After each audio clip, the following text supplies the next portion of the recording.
Good morning, everybody. Mike Roybal here with IT Colorado, bringing you your weekly live. Today, we're going to be talking about how to spot phishing emails.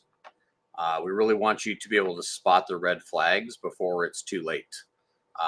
It's kind of funny. I just got off the phone with a client of mine, and they were still using a Gmail account for some business work that got phished and subsequently got compromised, and messages were sent out to the whole contact list. So it's very important that one, and I'm just saying this as a preface before I get started with this, that one, if you're doing business, please get off of your Yahoo, your Gmail, your AOL, any accounts that are not associated with a domain name that you own and control, and put in some email scanning software in the middle to help alleviate these problems. The money that it could cost your business by not taking these simple steps is extraordinary, and it's unnecessary. So let's get started. We're talking about spotting phishing emails. So let's start by looking at what modern phishing emails really look like. Gone are the days when phishing meant an email from a fake prince with broken English. Today these emails are polished, they're very professional looking, and they're much harder to spot.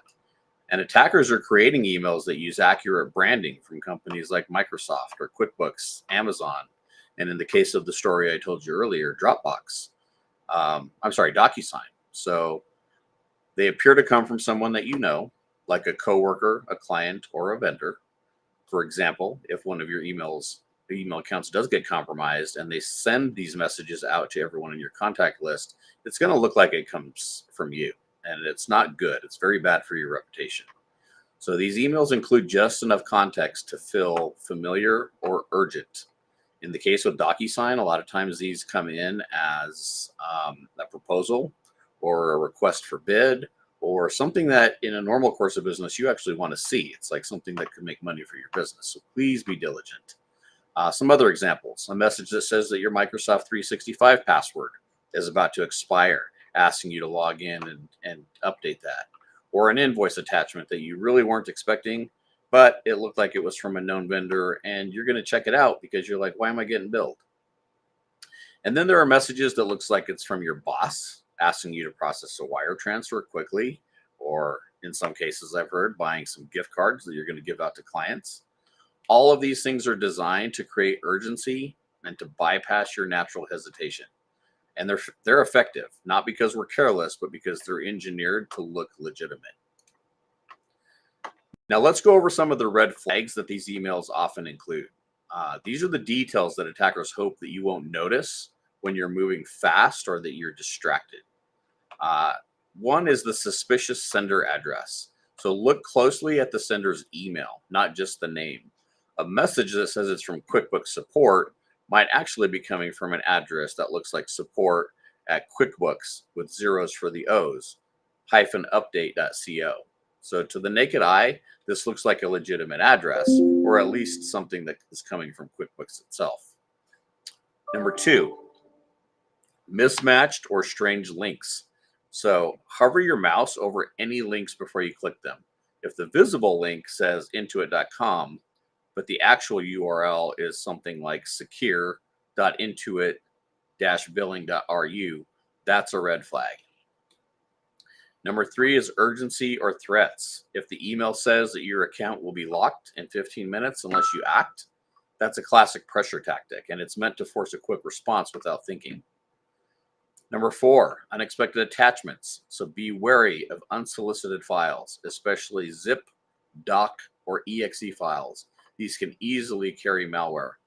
Exe files have been getting blocked by default by a lot of email providers for a long time, but zips and docs and Excel files, a lot of those are still allowed to go through. Number five, some unusual language or tone. Does the message sound just slightly off? If it's too formal or too urgent, or it's just not the way that someone usually writes, that subtle difference might be the clue that saves you. Remember, phishing works by targeting human behavior, not by outsmarting your systems. But by convincing someone to trust something that they shouldn't. If you've ever gotten an email that made you pause and wonder if it was real, chances are that it was probably a spam email, and it's more common than you think. So what can you do to stop phishing emails before they cause damage? Let's walk through a few proven strategies. Number one, use multi-factor authentication. We can't talk about this enough. This is the number one thing that every company should do on every account that they possibly can. This adds a second layer of security. Even if someone does get your password, they still can't access your accounts without your phone or your authenticator app. Two, set up advanced spam and phishing filters. So there are business grade email security solutions that we use for our clients. These can block the majority of phishing emails before they reach your inbox. Our clients will ask us to review something if they get something that said it was blocked because it was phishing.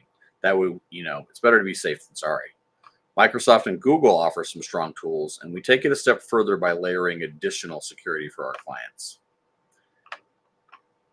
Number three, educate your team. So one of the most effective ways to stop phishing is training.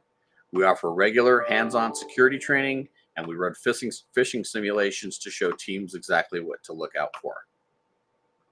Number four, keep systems and software updated. Outdated software can leave you vulnerable to known exploits. And make sure that these operating systems, browsers, antivirus, and email tools are all regularly updated. Number five, conduct regular email audits. Old email accounts, auto forwarding rules, third-party app access, these can all create vulnerabilities inside your system. So set a reminder to review these quarterly. These steps aren't complicated, but they do make a massive difference when they are applied consistently.